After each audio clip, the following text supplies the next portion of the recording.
Olá pessoal, estamos aqui ao vivo em mais um podcast aqui no nosso canal BM Júris e hoje nós temos aqui um convidado especial que é o Guilherme Batista, influenciador digital, pastor, né, uma pessoa com quem eu tenho uma admiração muito grande. Boa noite, Guilherme. Boa noite, gente. Boa noite a cada um de vocês que tem acompanhado esse podcast maravilhoso. Eu tenho certeza que hoje nós vamos compartilhar muita coisa boa aqui, compartilhar coisas do reino, coisas empresariais, parte política e tantas coisas aí que nesses últimos dias estão na flor da pele. Eu acho que vai ser maravilhoso a gente falar sobre isso. Com certeza. E hoje aqui também compondo a mesa está aqui meu sócio, o Dr. Victor Diego. Boa noite, doutor. Satisfação mais uma vez. Guilherme, seja bem-vindo. Para nós é uma honra tê-lo aqui nesse podcast hoje. Show de bola. A gente separou um tema interessante, né, que seria o influenciador como empresa, só que a gente não pode deixar de notar tudo que vem acontecendo ultimamente aí, principalmente na política, né? Essa questão da caminhada do Nicolas Ferreira e o Guilherme Batista esteve lá caminhando um período, né, Guilherme? Conta para nós como é que foi essa experiência, como é que tá o clima do pessoal. Fala para nós. Olha, gente, é uma alegria a gente poder compartilhar de pessoas que estão fazendo a diferença na nossa nação. E o Nicolas é um amigo, um irmão e alguém que na nossa nação tem feito extremamente a diferença, sabe? Alguém que se posiciona. Acho que o Brasil precisa de pessoas verdadeiramente posicionadas naquilo que de verdade traz resultado. Então, eu como um amigo do Nicolas, alguém que acompanha, um admirador também, é tão bom você ter amigos e pessoas que estão à sua volta que você admira o que as pessoas fazem. E não por ser de direita, nada disso, mas é porque é alguém que luta pela liberdade da nossa nação, alguém que luta pelo Brasil. E aí, quando eu vi aquela manifestação toda dele de caminhar até Brasília, eu sou uma pessoa que eu gosto extremamente disso, de desafios, de coisas que de verdade carregam um propósito. E aí quando ele diz que ele vai sair de um ponto, como era Paracatu, e vai até Brasília caminhando, para lutar por liberdade, para lutar por isso, para lutar pela justiça, para lutar por aqueles que têm uma voz muito menor. Porque às vezes a gente, igual eu, acabei de bater 1 milhão de seguidores na rede social, a gente tem uma voz expressiva na rede social, de que às vezes as pessoas podem te caluniar e você tem um seu canal ali onde você pode falar e dizer isso aí que a pessoa tá falando é mentira, isso aí não é desse jeito você se explicar, né? Antigamente as pessoas só tinham a televisão, então o que a televisão dizia era verdade. Agora não, agora nós não somos conduzidos só por isso, porque tem alguém falando mal de uma pessoa que eu acredito, de uma pessoa que eu gosto. Então deixa eu ver o que essa pessoa está dizendo ali. Aí a pessoa vai dizer, olha, é isso, é isso, é isso, é isso. E quantas vezes a gente ficava de um lado de uma pessoa porque você ouvia só o lado de uma pessoa, né? Principalmente na função do que vocês fazem, né? Como advogado, a gente tá ali para advogar pela causa de uma outra pessoa. Sim. Então, eu acredito que a rede social ela veio para ser o advogado de muita gente, dizer assim, olha, eu tenho algo que me ajude a me defender e não ficar só o que a outra pessoa tá falando. Então, ele está sendo essa voz, ele está sendo o advogado, né? Eu acredito que ele está sendo o advogado de pessoas que não têm voz, de pessoas que foram presas injustamente, pessoas que às vezes estão passando por um caos. Eu vi um dia um advogado falar comigo, eu falei, mas você é advogado de bandido? Eu até perguntei, porque o cara era advogado de gente errada, né? De gente bandida. Ele falou assim, olha, eu não vim para que a pena dele seja tirada, mas eu vim para que eles cumpram a lei e a justiça dentro do que ele fez com o erro dele. Então, se essa pessoa foi errada, eu tô aqui sendo advogado de um bandido. Mas se essa pessoa for errada e a pena dela for de 10 anos, que ela cumpra os 10 anos, que ela não fique 20, 30 anos. Aí eu entendi um pouco o advogado da pessoa errada, né? Aí eu falei assim, olha... Precisa também, né? Precisa também. Então, por exemplo, eu estava vendo o Nicolas falar exatamente sobre isso. Ele estava dizendo, olha, não que eu esteja dizendo que aquelas pessoas que foram lá no dia 8 lá de janeiro, eles não sejam errados. Eu só não quero que eles paguem por uma coisa que nem o pedófilo está pagando. Por exemplo, ele falou, ele escreveu de batom, ele escreveu de batom na blusa dizendo assim, acorda Brasil, tô usando esse batom para escrever igualzinho aquela moça escreveu lá no estátua e pegou 30 anos de prisão, parece. Aí ele tá dizendo assim, nem bandido, nem pedófilo no Brasil tá pegando 30 anos. tá ficando todo esse tempo preso. Então ele tá dizendo, aí uma pessoa que depredou um patrimônio público tá ficando presa e uma pessoa que agiu, um assassino, alguém que agiu de forma errada, né? Uma pessoa que agiu com a corrupção de milhões, tá solto. Então, eu acredito que o que ele está lutando é exatamente por isso, está lutando por justiça na nossa nação. E aí eu me juntei a ele durante o dia de ontem, nós andamos durante grande parte do percurso, eu tô com a minha esposa operada em casa e aí ela precisa de cuidados. Eu falei, amor, se eu conseguir alguém para ficar aqui essa noite aqui durante o dia de amanhã contigo, você me libera para eu ir lá, porque eu preciso fazer a minha parte. Eu acredito que eu preciso ir lá fazer a minha parte como cidadão. Eu preciso ir como cidadão, eu preciso ir como brasileiro, por alguém que acredita no poder da palavra, da justiça da palavra, e como alguém que também é amigo do Nicolas, né? E alguém que tá vendo alguém fazer algo que de verdade tem um sentido maravilhoso. Amigo em Cristo também, um amigo em Cristo. Então, eu fui pra lá e aí ele me convidou pra orar, eu fiz a oração na saída, estive ali ao lado dele, ajudei no que precisava fazer, porque eu sei que a caminhada é longa e eu acho que nessas horas a gente precisa, tem tantos apoiadores, mas a gente também precisa de pessoas que são amigas, que estão ali pra, se precisar entrar ali, dar uma mão amiga, fazer igual na hora que tá lá de mãos levantadas lá, os guerreiros juntamente na palavra de Deus que estavam segurando os braços do homem de Deus para que isso não baixe. Então eu tô ali para ajudar esse homem de Deus, que eu sei que ele até postou agora, eu estou político, mas sou cristão. Então ele é um cristão que está lutando pela nossa nação, está lutando pela verdade, está lutando por pessoas que de verdade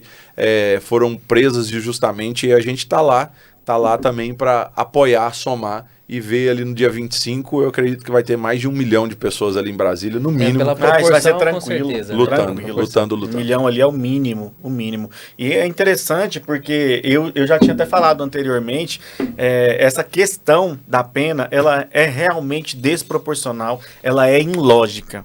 Não tem lógica. A pessoa que vai lá e realmente faz um desenho numa estátua ali, pegar 20, 30 anos de prisão e ser colocada como parte de uma associação, como um projeto de derrubar o Estado Democrático de Direito, sem ter provas, porque não tem prova. Não tem, só por estar junto ali naquela movimentação de, sei lá, centenas ou milhões de pessoas, a pessoa ser presa e ser condenada como sendo parte de um projeto para derrubar o Estado Democrático de Direito, só por um machômetro de um ministro, isso realmente é um absurdo. Exatamente. E traz eu trago aqui uma outra vertente que o Guilherme levantou a respeito do advogado ser taxado como um defensor do bandido, né? Isso aí é muito interessante. E talvez esse episódio que aconteceu aí do 8 de janeiro veio para poder tirar um pouco do senso comum da maioria da população. Porque o advogado, ele não é para defender o bandido, de fato. Porque qualquer cidadão, qualquer pessoa do povo está sujeita a ser processada pelo Estado. Não quer dizer... Justo ou injusto. Não quer dizer que aquela pessoa, ela de fato estava errada. Entendeu? Então, assim, às vezes a pessoa ela pode ser falsamente acusada e o advogado tá ali para poder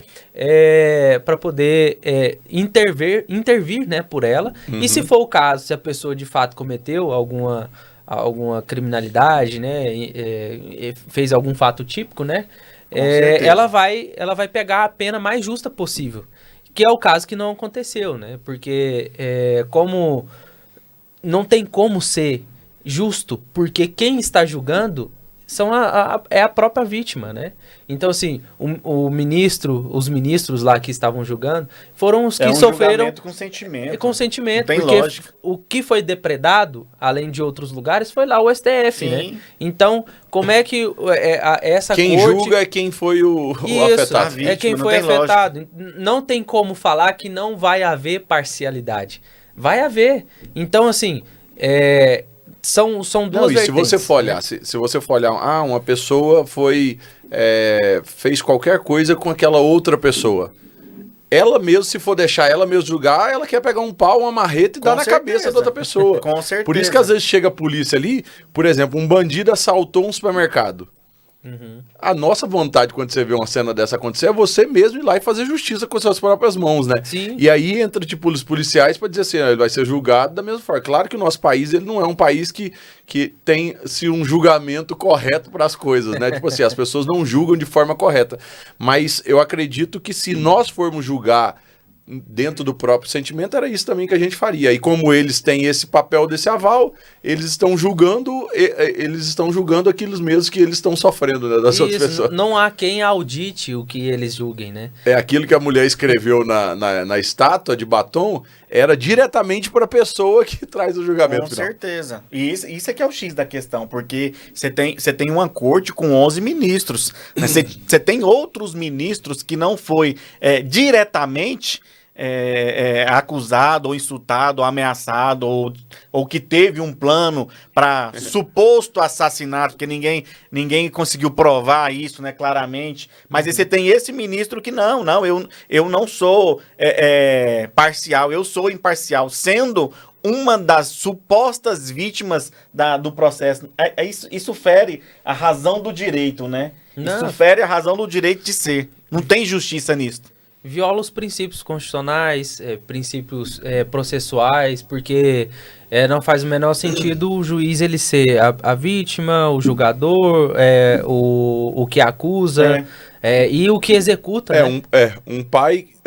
Um cara atropela um menino na estrada e aí quem vai julgar se a pessoa tá certa ou errada é o pai. É o pai da criança. Vai querer atropelar. Claro que ele vai querer que mate, que fique o pior tempo na prisão. Esse é o nosso sentimento também, é o sentimento de qualquer um. Somos seres humanos, né? E é por isso que a lei fala que o juiz ele tem que ser imparcial. No caso mas nesse caso não tem como ele ser imparcial. Não tem. Não tem lógica. Eu acho que esse é um dos propósitos dessa caminhada do Nicolas, é fazer com que as pessoas pensem essa questão de justiça e entender que o julgamento não foi amparado, não foi traduzido e levado para a sociedade essa questão da justiça, do que é justo. Não teve esse senso, né? Ficou desproporcional. Pegou todo mundo, colocou no bolo, condenou todo mundo pela mesma coisa, como se todo mundo fosse lá daqueles países lá do Estado Islâmico lá, que tivesse com um fuzil na mão e querendo matar todo mundo. Tinha senhorinhas lá. Eu mesmo, nós temos um cliente que estava lá com a família, saiu minutos antes, e ele não foi nem participar da manifestação, ele foi visitar os monumentos ali, entendeu? E ele saiu minutos antes. Eu vejo ele contando assim com aquela aflição no coração. Pensa, ia ser preso com as filhas dele ali, pronto. Ia colocar no bolo e pronto. Não, você estava aqui, você é um dos mentores também, e pau na barra. E eu tava ontem na caminhada e que tava lá, eu acho que era a esposa e a filha do Clezão, né? Que foi um dos que, por ser preso, faleceu, né? Faleceu na cadeia. Então, ilógico. Não, com certeza. Coisas que precisam ter uma pena e ter uma batalha e ter uma justiça, não tem. E aquilo que é mínimo. A gente sabe que é mínimo. E é por conta dessas questões que faz a população desacreditar no poder judiciário, né? Infelizmente. E aí só acaba aumentando mais o ativismo judicial, que é taxa como vergonhoso. Isso, exatamente. E assim, falando em caminhada, né, o Guilherme, eu provavelmente vejo que o Nicolas deve estar sofrendo bastante com os pés lá, né? E você, foi difícil andar? Você andou ali bastante? Como é que foi? Olha, eu andei acho que 80% do segundo dia, né? Nós começamos bem cedinho, fomos até quase final da tarde ali junto com ele. E hoje pela manhã foi difícil de levantar. Ontem à noite para andar foi praticamente muito complicado, com a dificuldade. E eu falei assim, olha, já tinha um dia que ele estava andando, né? Já era o segundo dia que ele estava andando e ele andou ainda acho que mais 10 quilômetros a mais. Então eu acredito que é muito difícil aquela caminhada, não é fácil, porque tem gente que mapeia a caminhada por um lugar onde você está fazendo uma caminhada numa praça que ela é reta o tempo inteiro. Mas lá não, quando você está andando nesse lugar, você pega uns subidas extremamente íngremes, assim, que são extremamente cansativos. Sobe, desce, é um sol na carro cabeça. indo e voltando. Carro indo e voltando, e aí você não tem a alimentação adequada, né? As pessoas que normalmente vão fazer maratona, eles têm alimentação adequada, tem um tênis adequado. O primeiro dia ele fez de calça jeans, então assim, é uma loucura. A gente vai na loucura 270, mesmo. 270? São 240, 240 assim que eu acho que ele vai fazer. Bateu 100 hoje, 100 e poucos hoje, ainda tem ainda mais da metade do percurso para fazer. Mais da metade. Olha aí que... Nós vamos orar por ele. É uma E aqui loucura, né? é até engraçado que ele falava assim, olha, ele já tá extremamente cansado, as pernas doendo, Tá o pé nítido, doendo, tá nítido cansado. nos vídeos. E toda hora chega gente nova, e gente nova chega com sangue novo de puxar Sim. no pique. É. A hora que eu cheguei, eu falei, gente, você não quer dar um trotezinho aqui, não? Vamos dar uma corridinha aqui? Aí ele falou assim, rapaz, na hora que você tiver andado pelo menos uns 20 km, nós voltamos a conversar. Eu falei, rapaz... Podia ter um patinete, né? Pra nós andar aqui elétrico aqui pra facilitar essa caminhada. Com certeza. E loucura, né? Loucura. E falando em loucura, pra quem não conhece o Guilherme Batista, ele já também teve aqueles Loucos por Jesus, não é, Muitas Guilherme? coisas. Tem muito tempo, né? E evangeliza ao extremo, nós já fizemos várias coisas. Tem muita coisa na trajetória e na história. Conta um pouquinho pra nós sobre o seu projeto em relação à minha missão, que a gente vê, acompanha na internet e é muito bonito esse projeto. Nós temos um trabalho que esse ano agora a gente completa 11 anos, né? 11 anos fazendo trabalho de missões, evangelismo, indo para regiões extremamente carentes do Brasil. Nós começamos pelo Sertão, Piauí, aí depois nós fomos Bahia, voltamos no Piauí, depois nós fizemos Vale de Jequitinhonha, que é no norte de Minas, que é uma região extremamente pobre e carente, aí depois nós fomos pro sertão do Sergipe, e aí já tem alguns anos que nós estamos há 3 anos ali na Ilha do Marajó.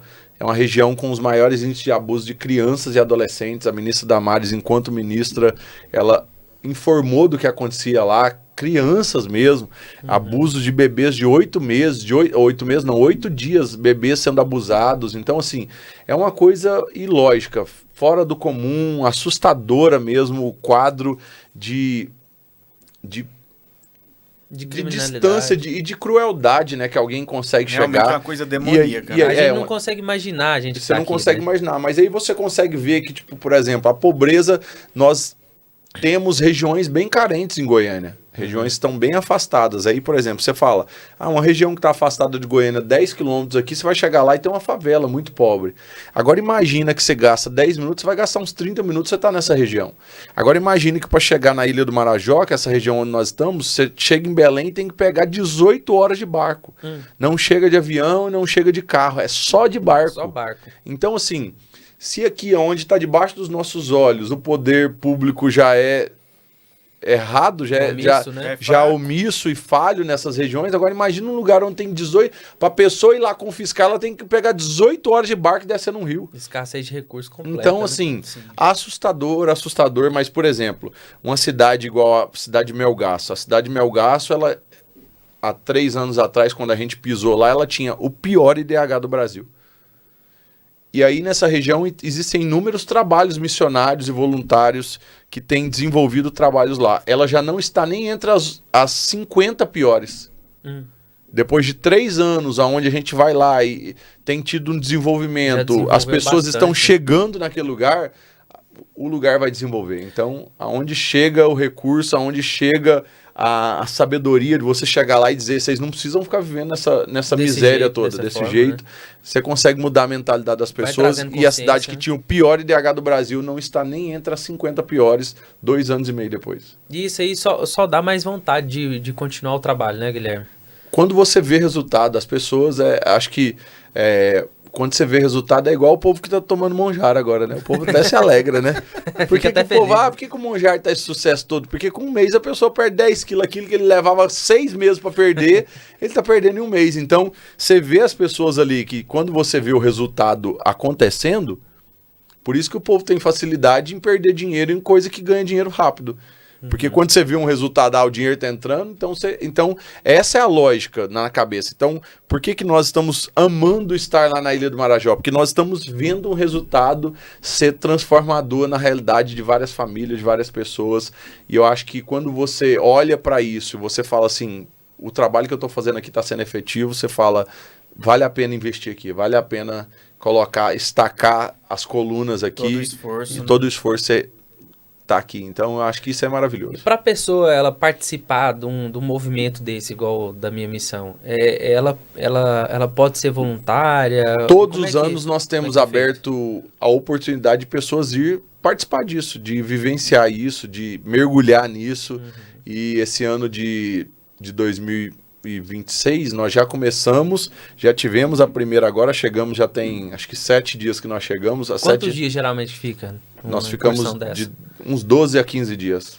Depende. Só de traslado, né, de percurso vai mais de um dia. Você sai daqui, você chega em Belém, aí de lá você vai sair no final da tarde, vai rodar o final de tarde, à noite, chega no outro dia cedo. Então você perde praticamente um dia de ida e um dia de volta. Então na conta toda aí dá uns 14, 15 dias. É muita coisa. E é um trabalho intenso. Estando lá é um trabalho Começa intenso. às 6 horas da manhã e vai até meia-noite, todos os dias, evangelizando, cruzadas, visitando casas, levando mantimento àqueles que precisam. Então eu acredito que você que está acompanhando aí, os céus, ele nos dá a oportunidade de ser fonte de transformação para multidões de pessoas. Cada um pode fazer a sua parte e gerar a transformação necessária que cada região precisa, né? A gente fala assim, mas o que eu estou indo ali fazer ali só vai atingir esse tanto de pessoas. É muito pouco perante a grandiosidade da Ilha do Marajó. Mas eu tenho certeza de que o pouco que eu estou fazendo na vida daquela pessoa vai gerar um resultado extraordinário. Certeza. Eu aproveitar e contar uma história aqui para vocês, que essa história eu ouvi do meu pai. Essa história conta que uma pessoa decidiu viajar de férias para a praia e todas as vezes que ela ia para a praia, ela gostava de fazer caminhada na praia, correr na praia.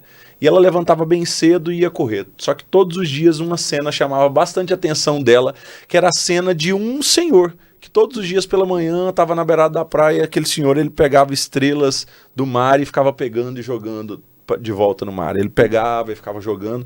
E aí ele passava correndo e via aquela cena, ele voltava, ele via aquela cena. No outro dia ele passava correndo, ele via aquela cena, na volta ele voltava novamente. Depois de uns 5 dias que ele estava fazendo, ele ficou inquieto, porque todos os dias ele levantava cedo para correr e via aquele mesmo senhor fazendo a mesma coisa. Quando ele voltou um dia, ele parou para aquele senhor e falou assim, todos os dias eu estou correndo aqui na praia, eu estou vendo o senhor fazer essa cena de pegar essas estrelas e jogá-las para o mar.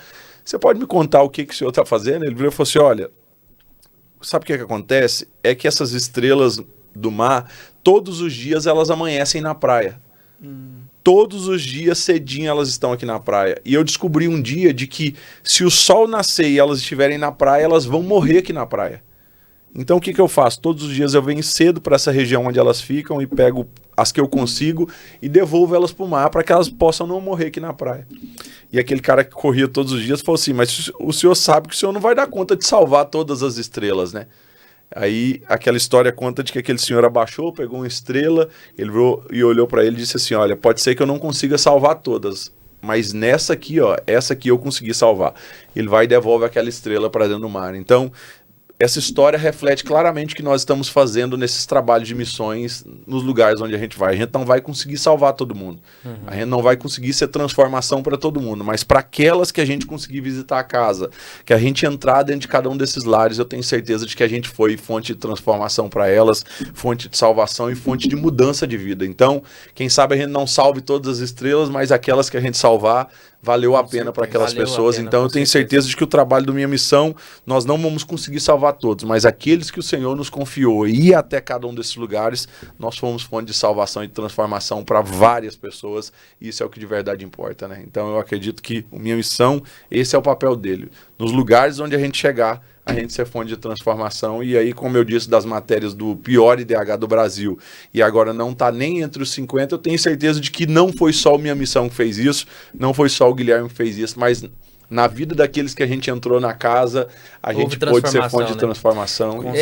Eu acompanhei também a questão de uma família, né, que quando vocês chegaram lá, ela não tinha praticamente casa de nada. Não tinha praticamente nada. Eu vou mostrar aqui para vocês o quão especial é a oportunidade que a gente tem de mudar a realidade. Eu não sei se a câmera consegue pegar aqui, mas eu acho que aqui dá para ver uma casa aqui, acho que vocês vão conseguir. É uma casa de telhado de palha, ela não tem parede, não tem nada, e aí a gente consegue mudar a realidade dessa pessoa, entregando uma casa novinha para ela, mudando a realidade. E quanto custa uma casa dessa, Guilherme? Uma casa dessa custa 15 mil reais. Olha aí pra você 15 mil reais, você tira uma pessoa da extrema miséria e traz ela pra pobreza, né? Você não consegue trazer ela, mudar a total, mas você consegue dizer assim, essa pessoa a partir de agora vai ter um teto para poder morar. Você já muda a realidade dela, né? Dela. Dela. E no projeto, vocês mesmos, como é que funciona? Vocês mesmos que constroem essa casa? A gente tem vários missionários que nos ajudam na região, que tem as bases missionárias desse lugar, e aí a gente escolhe algumas pessoas e aí a gente envia a verba para esse missionário que vai acompanhar a reforma, entendi. a construção ou o que for necessário ser feito ali naqueles lugares, né? Ou seja, se alguém quiser ajudar também no projeto, às vezes não consegue ir, mas pode ajudar, tipo, com a pessoa pode uma casa dessa daí. Inúmeras pessoas gostam de ajudar e dar essas casas, sabe? A gente conseguiu construir umas 7 casas dessa última vez.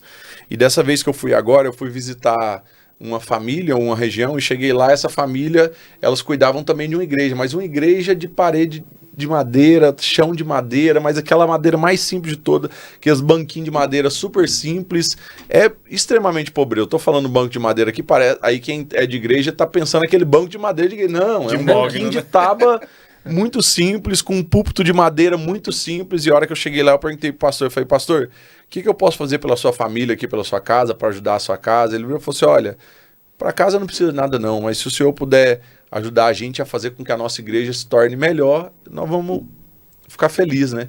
Aí eu falei, então nós vamos dar uma igreja de presente pro senhor. Nós vamos construir, eu perguntei ao missionário lá, quanto você acha que a gente vai gastar para construir um galpãozinho aqui para ele de madeira, com uns bancos melhores de madeira, um púlpito bonito aqui para ele. Ele virou e falou assim, olha, vai gastar uns 50 mil reais para fazer um espaço onde o pessoal vai ficar, tal, às vezes colocar uns instrumentos ali dentro. E aí eu falei assim, olha, os 50 mil eu não tenho, não falei isso para ele, mas eu falei assim, mas o Senhor tá pedindo para dar, eu vou te dar de presente essa igreja. E aí, em março, eu volto agora já para inaugurar uma escola, que nós estamos construindo uma escola cristã também no meio da Ilha do Marajó. E eu falei assim, agora tem que arrumar 50 mil reais, né? Pra gente construir essa igreja aqui para ele. Hoje é quarta. No domingo que passou agora, eu estava ministrando numa cidade do interior, simplesinha. Campo Limpo de Goiás, ali ao lado de Anápolis. Muito pequena, uma cidade do tamanho da cidade onde está a nossa empresa, que é a Abadia de Goiás. E a hora que eu terminei, eu falei, olha, nós estamos nesse projeto, se você quiser ajudar a gente vende as camisetas ali da Marca da Paz, que inclusive essas camisetas que a gente carrega o nome de Cristo aqui, é a empresa dos meus pais, depois a gente pode até falar dela. Aí eu tava falando, ó, cada uma das camisetas que são vendidas aqui, a gente reverte grande parte do valor para ajudar nesses projetos que a gente tem, né? E aí a igreja que nós vamos construir lá é uma igreja de 50 mil reais. E aí eu falei assim, se você puder, no final você compra ali uma camiseta que você vai ajudar a gente nesses projetos, que é a forma com que o pessoal ajuda. A hora que acabou, chegou um casal e disse assim, olha, nós estamos extremamente felizes porque essa semana o Senhor nos disse que era pra gente dar um carro de presente para alguém. Só que a gente não sabia para quem que era para dar o carro. E aí essa semana minha esposa estava olhando a tabela FIP do carro e a tabela FIP do nosso carro custa exatamente 50 mil reais. E aí a hora que você falou que a igreja custava 50 mil reais, Deus confirmou no nosso coração dizendo assim, o nosso carro é para ajudar nessa igreja, e eles deram um carro amanhã, inclusivamente eu vou buscar o carro, que eles vêm entregar o carro aqui, um HB20 que custa 50 mil reais, e o dinheiro do carro vai ser todo direcionado para construir. Então eu não vou gastar exatamente R$1 do meu dinheiro para construir a igreja lá. E aí um dia eu descobri com Deus exatamente isso, porque quando Deus faz isso, ele está dizendo assim, ó, eu não preciso do seu dinheiro. Eu preciso do seu coração. O dinheiro eu providencio. Eu só preciso de alguém para ter a capacidade disponível para fazer. Disponível para dizer assim, pode fazer. Por isso que no reino de Deus ele sempre vai funcionar desse jeito. Ele precisa de pessoas disponíveis para que coisas aconteçam, para que milagres aconteçam. Deus precisa de pessoas com o coração voltado para a obra, para que essas coisas aconteçam. Então, se o dinheiro não viesse, a gente ia vender camisetas e vai continuar vendendo, porque a gente ainda está construindo essa escola lá. Então a gente vai continuar ajudando pessoas. E são nessas horas que o céu nos mostra de que ele não precisa de nada da gente, só precisa do nosso coração disponível em servir, em ajudar, em entregar para o próximo. E aí, mais uma vez, o reino de Deus mostrando de que nós só somos mordomos desse reino maravilhoso aqui na Terra. Mero instrumento, é isso aí. É uma coisa maravilhosa isso. Eu fico maravilhado só de ver ele uma falando, obra. Né? É legal, né? É muito legal. Um outro trabalho que o Guilherme faz e que a gente também acompanha é em relação às escolas, né? Os adolescentes, é um trabalho com esse pessoal dessa faixa etária em que causa um mover muito grande ali, né? Sim, a gente visita escolas hoje no Brasil, pregando em escolas. antes da pandemia, ainda de uma forma mais efetiva. Agora, a gente, em algumas escolas pontuais, onde a gente entra, leva o Evangelho de Cristo através dos pontos que são necessários serem falados, que é suicídio, depressão, automutilação, respeito ao professor, valorização dos pais, essas coisas que se perderam dentro das escolas, né? Então, a gente consegue levar o Evangelho e resgatar isso, e são inúmeros testemunhos de diretoras e professoras dizendo, olha, os nossos alunos melhoraram drasticamente depois da visita do Guilherme e daquilo que o Guilherme falou aqui nesse lugar. Então, a gente sabe o poder que o Evangelho tem, o poder da palavra de Deus na vida de alguém gera uma transformação que poucas coisas conseguem fazer, né? Com certeza. Loucura. E nesse ponto, a gente sabe que o Guilherme vem desbancando aí nas redes sociais, né? Vem virando uma pessoa bastante influente. E tem a questão empresarial, né? Sim. Como é que você lida a questão da sua agenda, de que você tem esse trabalho cristão e também utilizar as redes sociais para poder ter uma espécie de retorno? Ou você não utiliza? Como é que tá essa questão entre... Hoje, ser influenciador é algo muito bom. Uhum. Ainda mais se você é um bom influenciador, né? Um bom influenciador no quesito de que de verdade você influencia pessoas, né? Então, o que acontece? Eu acredito que existem os postadores de conteúdo e os influenciadores. O ato de influenciar o que eu posto muda a vida de algumas pessoas, o que eu posto influencia algumas pessoas. Se eu postar dizendo, pessoal, é extremamente necessário a gente tomar pelo menos 2 litros de água por dia. Essa pessoa que consegue fazer, através de um vídeo, pessoas do outro lado do vídeo passarem a tomar 2 litros de água a partir do momento que ele ouviu uma pessoa falar sobre isso, então isso de verdade é você conseguir influenciar, né? Você conseguiu mudar a rota de alguma pessoa. Uhum. E eu sou influenciador. E olha que loucura, eu sou influenciador, mas eu também sou influenciado por outras pessoas. Eu fui influenciado por um político cristão a sair da minha casa, rodar 400 quilômetros, 380 quilômetros e ir até a região onde ele estava ali próximo a Paracatu. Então ele me influenciou a sair do meu lugar, a ir até aquele lugar e dizer assim, eu posso fazer a diferença. Uhum. Mudou a rota, né? Mudar a rota. Então eu acredito que hoje, a gente tem a nossa empresa e a gente consegue influenciar claramente as pessoas sobre a importância de, olha, eu estou usando uma camiseta que ela fala de Jesus. Por exemplo, você está me acompanhando aqui, essa camiseta está falando, Jesus é o mesmo, né? Jesus aqui está dizendo, é o que eu estava lendo ao contrário, Jesus é o mesmo, aí ele está dizendo assim, nas costas de Jesus, Jesus is the same yesterday, today and forever. Jesus é o mesmo ontem, hoje e para sempre. Então, assim, eu acredito que quando eu falo das camisetas, olha, é extremamente importante. Você usa uma camiseta, por exemplo, eu estou em qualquer um dos lugares, você usa uma camiseta aleatória, que não comunica nada. Então, por que eu não posso comunicar Cristo através de uma camiseta? Por que hoje eu estou usando o meu momento aqui no podcast para mostrar para vocês que Jesus é o mesmo ontem, hoje e eternamente? Então a minha camiseta, além dela ser uma camiseta extremamente bonita, ela é uma camiseta que transmite algo. Que a pessoa, a hora que ela lê, ela está dizendo assim, ela está passando uma mensagem para ela. Então eu descobri que a minha camiseta ela não vai ser só uma camiseta, eu vou ter ela como um outdoor. Então eu sou um outdoor para que o reino de Deus, para que o evangelho de Cristo seja propagado. Ou seja, você pode trazer Cristo para o seu negócio, né? Eu posso trazer Cristo. Sempre levando o evangelho. E essa é a ideia da marca, né? Da marca da paz. A marca da paz são 35 anos. Antigamente o lema era um jeito bonito de falar de Jesus. Ainda usamos esse lema, mas era o lema principal antigo. Que inclusive ele foi criado junto com seu pai, junto ali com meu pai e seu pai juntos.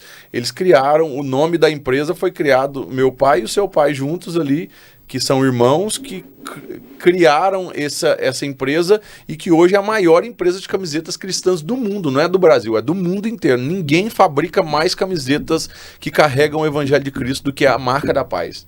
A marca da paz tem 35 anos. Eu acredito que ninguém nunca na história fabricou mais camisetas do que a nossa empresa, espalhando o nome de Cristo, e ninguém fabrica hoje mensalmente mais camisetas do que a marca da paz, levando o nome de Jesus, o evangelho de Cristo. Então a nossa empresa, ela é extremamente evangelística em tudo que faz. Faz todo um diferencial, né? Isso daí. E um propósito muito bonito, né? Com levar Cristo para as pessoas através de uma camisa, uma camiseta bonita, né? Então, se a pessoa, por exemplo, se você está acompanhando hoje, você está vendo essa live e você não gosta de Cristo, não gosta de ouvir o nome de Cristo, infelizmente você teve que ouvir o nome de Cristo ser falado aqui. Não, se não gosta, se não for gostar e Deus não tiver um plano de salvação, já pode até sair, né? Já ouviu falar, ó, Jesus é o mesmo ontem, hoje, eternamente, então a gente vai estar sempre falando e propagando. Então, eu que sou um evangelista, além de empresário, além de influenciador, um evangelista, eu uso qualquer oportunidade. Então, eu estou aqui num podcast, mas eu estou falando de Jesus. Eu estou num podcast, mas eu estou falando também da Marca da Paz. Eu estou num podcast e não posso deixar de falar que Cristo, ele quer salvar a sua vida. É muito legal isso, cumprir com um propósito, Isso. né? E você achou o seu propósito. Isso aí. A Marca da Paz, ela hoje agora ela tá com um projeto muito bom, né, de franquias, né, o Guilherme? Como é que tá esse crescimento aí? Você tá por dentro dessa situação? Hoje nós estamos vivendo um crescimento extremamente extraordinário. Nós estamos, acho que já completando 20 franquias abertas e devem ter mais umas 15 que estão em construção, que as lojas, os pontos estão montando. Nós estamos vivendo uma ascensão extremamente muito grande. E eu fico extremamente feliz, porque a nossa empresa, quanto mais ela crescer, mais o nome de Cristo vai ser espalhado, mais o nome de Cristo vai ser levado, mais a mensagem vai distante. E a melhor coisa é isso, você empreender com propósito, né? Você sabe que o seu negócio é um negócio que contribui para o reino de Deus ser mais conhecido, para que o nome de Jesus seja ainda mais falado, e isso é algo poderoso. Um negócio que transforma vidas, né? Transforma Isso aí. vidas, com certeza. E assim, a gente sabe que como influenciador, tem muita coisa que é atrelada ao direito, né? Na verdade, o direito atrela A tudo, né? tudo, Não tem né? como. Mas eu tenho certeza que o Guilherme deve sofrer em relação a certo tipo de comentários, né? A certo tipo de às vezes, a pessoa envia no direct alguma coisa assim. Os haters? Os haters, Tem né? muito ataque? Tem? Ixi, tem bastante. Não. Mas pode terminar a sua pergunta. Porque assim, nós já fizemos até podcast em relação aos crimes digitais, né? Calúnia, injúria, difamação. Então, é uma coisa curiosa, porque agora a gente está trazendo um influenciador de fato, né? Aham. Que provavelmente sofre esse tipo de situação. E no direito brasileiro, isso é punível, né? Então, como é que você lida com essa situação, Guilherme? Você às vezes deixa para lá, ou assim, não... vou tentar evangelizar essa pessoa ou deixa essa pessoa para lá. Eu acredito que todo influenciador ele vai ter que aprender a lidar com hater. Por quê? Porque você tem sempre dois tipos de pensamento, né? Tem as pessoas que gostam extremamente disso e tem os que não gostam. Então, hoje a gente diz claramente que para um vídeo viralizar, ele precisa cair nos haters.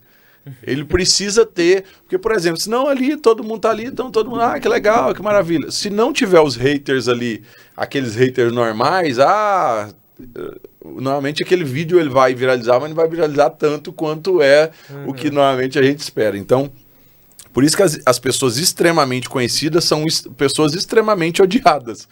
Elas precisam ter os haters, precisam ter as pessoas contrárias àquilo que elas acreditam, né? Então, o Dave Leonardo, uma vez, ele disse pra mim, ele falou assim, olha, a sua vida só vai começar a ficar ruim como influenciador depois que você passar de 1 milhão de seguidores. Que aí começa a se levantar extremamente muitos haters, e eu não queria ter passado dos 1 milhão por conta exatamente disso. Mas agora vai começar as ontem eu bati 1 milhão de seguidores no Instagram, eu já tinha batido 1 milhão há muito tempo no TikTok, mas ontem eu bati 1 milhão no Instagram. Então, assim, é uma loucura muito grande porque a gente sabe que o mundo é feito disso. Se eu falo assim, olha, eu amo extremamente usar essa camisa bege, vai ter alguém para dizer assim, mas bege é horrível. Tipo assim, nossa, você não deveria ter comprado essa camisa. Porque as pessoas elas sentem-se no direito de comentar e criticar e falar daquilo que elas acham que elas têm o direito de falar. E principalmente quando elas estão acompanhando. Então, eu acredito que hoje o mundo tem esse tipo de pessoas. Se você for bandeirar para um lado, se você é cristão, vai ter o não cristão para te criticar. Se você gosta de, por exemplo, eu gosto de evangelizar, Tem muitas pessoas dizendo, eu posto pra evangelizar. Aí aparece os haters dizendo, mas foi aí só pra aparecer. Não devia estar fazendo isso. Não devia estar fazendo isso. Estado é laico. Tal. Eu entro dentro das escolas, tem exatamente esse comentário, dizendo, o Estado é laico, você não pode entrar aí. Eu tô pregando na rua, a pessoa tá dizendo assim, mas vocês ficam oportunando, como é que é? Importunando as pessoas, aquele monte de coisa. Então sempre vai ter alguém para ser contra aquilo que você tá fazendo, e eu acho que quanto mais você vai tendo esses haters, mais você vai se acostumando de que essa é a realidade normal da vida, e de que se você só não tem gente criticando ainda, porque você não tem ninguém conhecendo você, porque a hora que o povo conhecer você, eles vão estar aí para te criticar também. Eu acho que não tem como, né? Porque uma pessoa que tem, por exemplo, 1 milhão de seguidores, ele vai ter uma porcentagem ali, não sei, 0,5% ou 0,3% de pessoas que não vai gostar dele. E é muito. E tá lá né? só porque quer criticar, né? E é muitas pessoas que vão criticar, se você for olhar na proporção. E aí, se você for pegar ar, se você for dar importância pra isso, no sentido de ir lá, ir atrás dessas pessoas e perseguir elas e puni-las através do Poder Judiciário, eu acho que você vai desgastar muito, né? Quando a pessoa é muito idiota, eu gosto de comentar só pra ver o nível da idiotice, até que nível ela chega. E aí eu fico lá, tipo, às vezes quando eu tô sem nada pra fazer, eu gosto de ficar lá comentando. Mas aí é os que extrapolam, né? Aqueles que ficam ali... Foi muito engraçado, teve alguém que comentou dizendo assim, deve ter andado só 2 km e foi pra van. Andar de van. Ô, doutor Danley, eu tô com o pessoal aqui, os meus amigos aqui da direita, estão falando, cadê o chat? Cadê o nosso chat? Liberar o chat? Libera o chat aí do YouTube aí pro pessoal. Tá todo mundo doido. Os haters virem, mas se não tiver hater... Todo mundo querendo comentar e falar. Deixa eu ver aqui como é que o povo tá às vezes até dá um pessoal querendo fazer umas doações pro Projeto Missão também, a gente tá aqui. Tá sem chat. Segurando, né? Por que tá sem chat? Eu não faço ideia. Acho que dá pra liberar lá.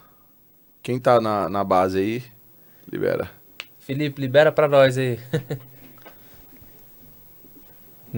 Eu acho que foi na hora que foi criar, sabe? O projeto hoje. Não sei. Deixa eu ver aqui. Mas vamos deixar aqui, as pessoas que estiver assistindo, que tiver o meu WhatsApp, pode mandar as perguntas pelo WhatsApp, que nós vamos responder. Deixa eu só conferir aqui. Não.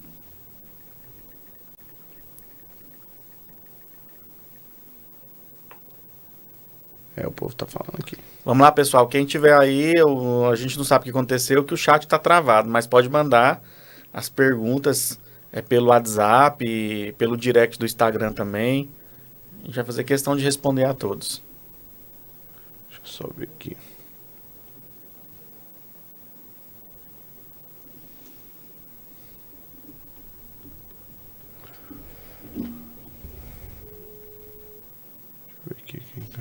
Show.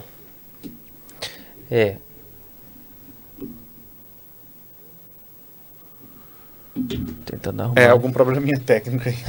Com certeza. Voltamos. Bora lá.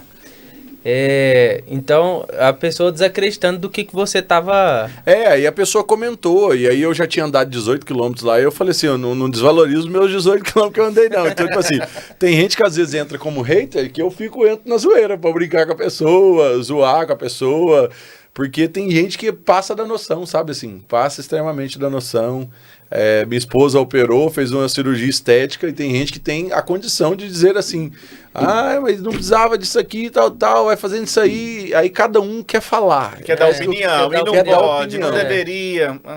É o que a gente fala. O TikTok né? tem muito isso, né? Muito. TikTok tem muito. Eu postei um vídeo lá, acho que semana atrasada, em relação aos alimentos, das mães explicando. Veio uma galera da machaiada criticando, né, e não é assim, blá blá blá, e veio pra cima mesmo. Eu ignorei alguns eu respondi, mas não tem como, realmente não tem como também ficar por conta disso, né? Aí tem gente que xinga, tem gente que desrespeita. Mas aí acho que com o decorrer do tempo você descobre que é isso. Não tem como fugir. Faz né? parte do dia a dia. Faz parte do que você decidiu fazer. E ainda mais você como cristão, né? Porque geralmente as pessoas esperam mais tolerância da gente, né? Mas a gente sabe que que não pode deixar também tudo muito Eu barato, sou né? um cristão a lá Pedro, né? Então, não brinca muito, não. Veio com o espírito de Pedro engrenado. Ah, menino, que não tem espada, mas o facão desce. Come com gosto, né? Eita, nós. A gente tava tentando arrumar aqui, mas pelo jeito não vai dar certo mesmo, não. O chat? Né? O chat. A Michelle falou aqui, ó, se tem os haters, tem sucesso. É porque eu acho que tá dando certo, né? O que você Sim. tá fazendo, se normalmente tem os pra criticar, né? Se tá incomodando, é porque tá no caminho certo. Gente, show de bola. Guilherme, outra coisa, né, que a gente gostaria de saber é o seguinte. Com essa ascensão sua aí no Instagram, né, e também no TikTok, a gente sabe que muitas vezes, ou pode ter recebido, não sei se já recebeu, propostas de casas de aposta, de bet, que isso aí o pessoal fica muito querendo saber, né, a respeito disso. Já chegou algum tipo de proposta dessa? Ou às vezes nem precisa ser nessa forma, né? Às vezes uma proposta um pouco mais indecente, e aí por conta de você ser um influenciador cristão e por você levar a vida da forma que leva, já tenha rejeitado alguma coisa nesse sentido? Olha, eu acredito que as casas de apostas não, porque não condiz muito, né? Eu sou um evangelista, pregador do evangelho, eu acho que não condiz com o que eu faço, então acho que você já repele muitas dessas coisas, né? Eu acredito que o influenciador cristão, que não é um pregador igual eu, que não é um evangelista igual eu, pode ser que ele já tenha até recebido algumas propostas como essa, mas graças a Deus não recebi. Eu acho que é extremamente tentador essas coisas, porque a pessoa... essas casas de aposta, elas não oferecem pouco, né? Normalmente oferecem extremamente muito dinheiro. Sim. Muito dinheiro mesmo. E eu acho que é muito difícil, mas eu acho que é louvável aquele que consegue dizer não por uma coisa que vai destruir a vida do próximo, né? A Bíblia diz pra gente amar o próximo. E eu acho que dificilmente uma pessoa que ama o próximo, eu vou dizer isso aqui com toda a convicção, dificilmente uma pessoa que segue a palavra de Deus e que entende que eu preciso amar o próximo, ele vai se envolver com divulgação de casa de aposta. Porque claramente a pessoa já está colocando o outro que acompanha ele, está usando a influência dele para que ele possa ganhar dinheiro, porque normalmente ele vai ganhar um dinheiro para fazer essa divulgação, mas ele está colocando e você está priorizando só você, esquecendo de que existe alguém que está do outro lado e que às vezes não tem o mesmo domínio, não tem a mesma capacidade que você, não tem a mesma instrução que você. E aí, não só das casas de aposta, mas aqueles dos jogos, né? Os jogos do Tigrinho, né? E tantas outras coisas que ficaram extremamente famosos. Quando eu divulgo esse tipo de coisa, eu ajo de uma má fé com aquele que não tem a mesma condição e a mesma sabedoria e o mesmo conhecimento para negar e para dizer não. E aí a pessoa vai destruir a família dele, vai destruir os recursos da casa dele, porque vai se envolver com essas coisas. Esses dias atrás você vai contra o seu propósito. Isso, eu fui pregar esses dias atrás em uma igreja e aí eu perguntei, quantos aqui às vezes estão passando por uma crise financeira? E aí algumas pessoas levantaram a mão, que estavam assim na frente do apelo, mas tinha um jovem de mão levantada, devia ter uns 18 anos, 19 anos de idade. E eu falei, mas como é que esse cara está numa crise financeira com essa idade? Eu perguntei, o que é o que te levou a essa crise? Ele virou e falou assim, o alto índice de apostas em jogos virtuais de aposta, né? E aí quando ele falou sobre aquilo, eu perguntei quanto que ele devia, ele falava que devia mais de 30 mil reais, e para isso, para a realidade da idade dele, já era muito dinheiro, que ele se endividou, pegou dinheiro com outras pessoas, e aí acabou criando uma confusão inteira. Então imagina, com 18 anos, ele falou assim, olha, eu fui influenciado pelos influenciadores, e acabei destruindo a minha vida, e agora eu vivo o caos de tudo isso. Então eu acredito que o influenciador que segue a palavra de Deus, e que a palavra de Deus diz para a gente amar o próximo como a gente mesmo, ele não vai conseguir divulgar uma casa de aposta, ele não vai conseguir divulgar esses joguinhos que às vezes fazem com que as pessoas percam muito dinheiro, porque ele está pensando no próximo. Eu não posso fazer pelo próximo aquilo que eu não faria nem por mim, né? Eu acho que é isso que é uma das principais coisas. E tem que ser assim, né? Não pode fugir disso. Até trazendo essa questão que a gente conversou aqui a respeito da Marca da Paz, que ela traz um propósito, né? De levar a Cristo. A gente sabe que vincular também a sua imagem, não só em relação ao meio cristão, mas em relação à política, Sim. você acha que isso pode trazer malefício, benefício? Porque hoje em dia, né? Não tanto hoje em dia, mas é um momento sempre atual, a questão de cancelamento, né? Sim. Então, como é que você vê essa questão? Você não se importa com isso? O que você me diz sobre isso, Guilherme? De atrelar essas coisas? Atrelar sua imagem a um posicionamento político e talvez que isso possa trazer algum tipo de cancelamento, não só em relação a você, mas também, por exemplo, a empresa, algo nesse sentido. Olha, eu acredito que hoje a rede social, ela olha com vários olhares, né? Então, assim, quando no outro período da última política e das duas últimas políticas que a gente viu essa realidade do Brasil, a gente sentiu a necessidade de um posicionamento, não só como cristão, mas também na área política, de que o Brasil estava entrando por caminhos que a gente não queria entrar. E hoje a gente colhe os resultados desses caminhos que a gente entrou, dessa loucura que o Brasil entrou. Então, assim, é muito triste, porque você não pode ficar de boca fechada. Se Deus te deu influência, se Deus te deu a capacidade de você comunicar com algumas pessoas, você precisa apontar para as pessoas o que você acha que é o correto, o que você acha que é o caminho certo. E aí, há 4 anos atrás, a gente via claramente a necessidade de se envolver nisso, de se envolver na política, de ajudar na política, de ver quais eram os caminhos que a política do Brasil estava entrando e de que a gente não podia ficar de mãos atadas, né, de olhos fechados, como se nada estivesse acontecendo. E aí a gente fez extremamente algumas postagens apoiando o presidente da nação, que a gente não queria que entrasse esse caos na nossa nação, e claramente você sofre os haters e claramente você sofre os cancelamentos. Eu me lembro que uma das postagens e um dos posicionamentos, eu perdi mais de 30 mil seguidores de uma vez só. E isso, por influenciador, é algo extremamente ruim, porque dá um impacto, é um né? impacto muito grande. Mas era melhor a gente perder essas pessoas do que você ficar omisso, do que você não falar o que necessário que fosse falado. Então, ontem eu ganhei bastante seguidores, que as pessoas gostaram do momento de oração, mas as pessoas não gostam desse posicionamento político.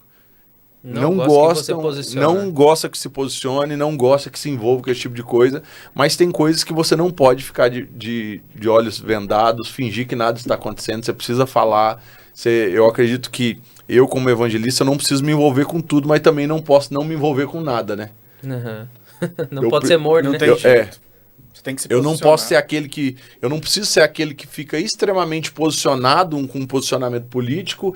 Eu acredito que, às vezes, eu tenho muito a perder também com isso, não só na questão de seguidores, nada disso, mas na hora de comunicar com o pecador. Porque é muito engraçado, porque grande parte dos pecadores, de esquerda, dos negócios, é o público-alvo também que a gente quer alcançar. Quer levar para o céu, que quer com que eles conheçam o poder do evangelho. E às vezes, quando você se posiciona também politicamente de uma forma muito incisiva, agressiva, né? Você tapa os ouvidos dessas pessoas para que elas possam ouvir o evangelho, né? Então, assim, eu não sou só um cidadão, eu sou um cidadão que sou pregador do evangelho, sou evangelista, e eu vou ao lugar onde muitos desses estão para dizer para eles que Cristo quer salvar e transformar a história deles. E às vezes eles podem fechar os ouvidos para a mensagem que eu quero pregar por conta de posicionamento político.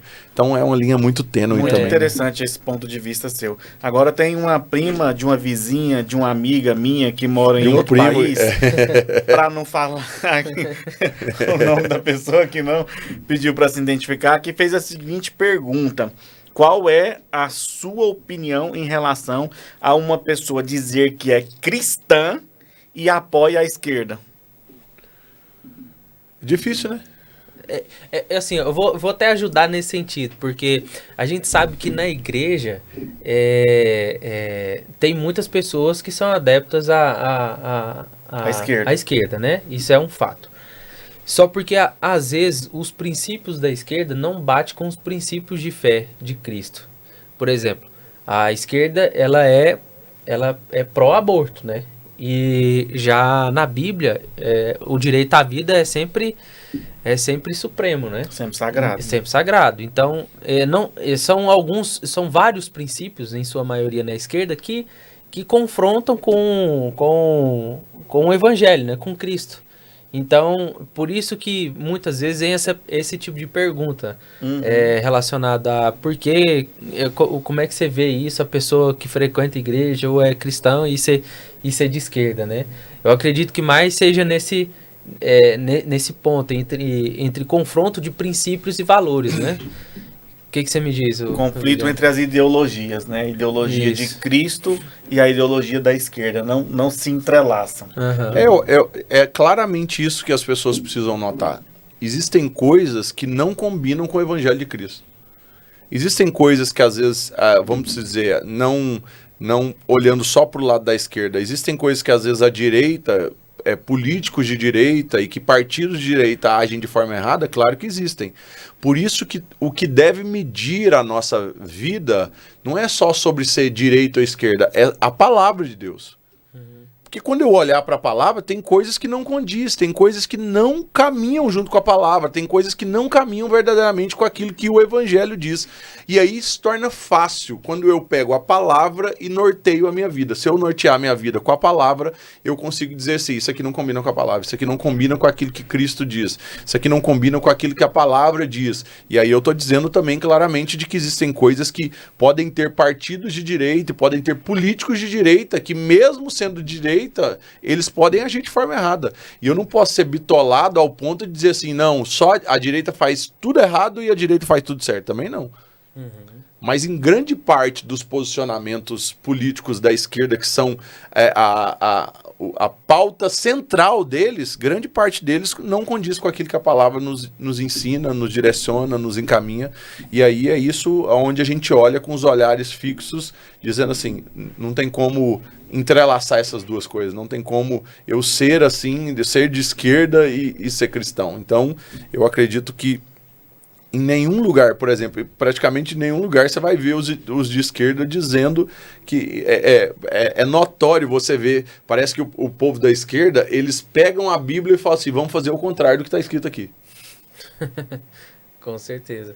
Vamos fazer extremamente o contrário. É assustador. É assustador, então eu acredito de que às vezes pode ter gente que é de esquerda e cristão, mas que não sabe, igual eu vi um cara dizendo, ou ele não sabe o que é esquerda, ou ele não sabe o que é ser cristão de verdade.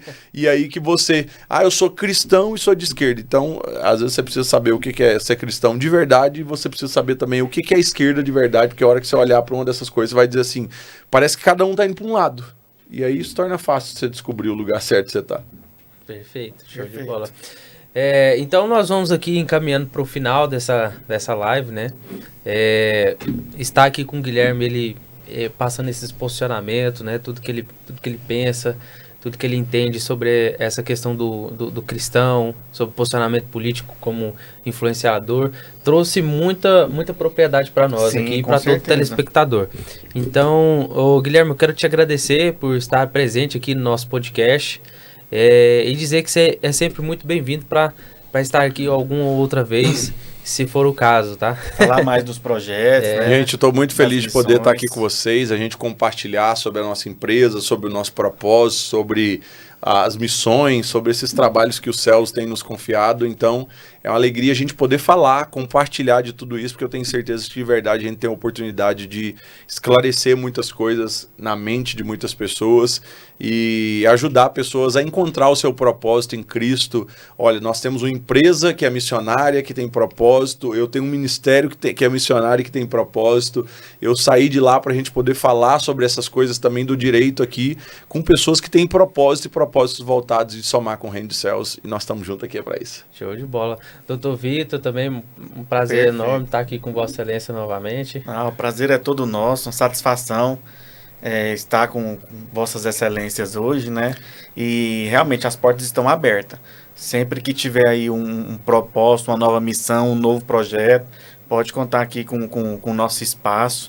Eu acredito que a gente consegue somar nessa questão de realmente fazer pelo reino dos céus, né?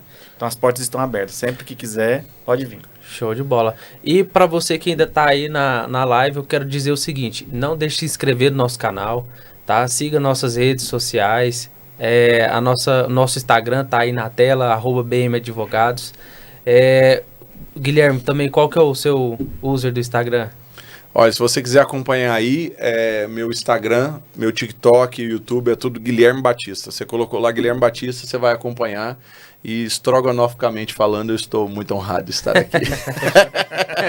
Ficou chique, hein? Show de bola. É isso aí, pessoal. Muito obrigado e até a próxima.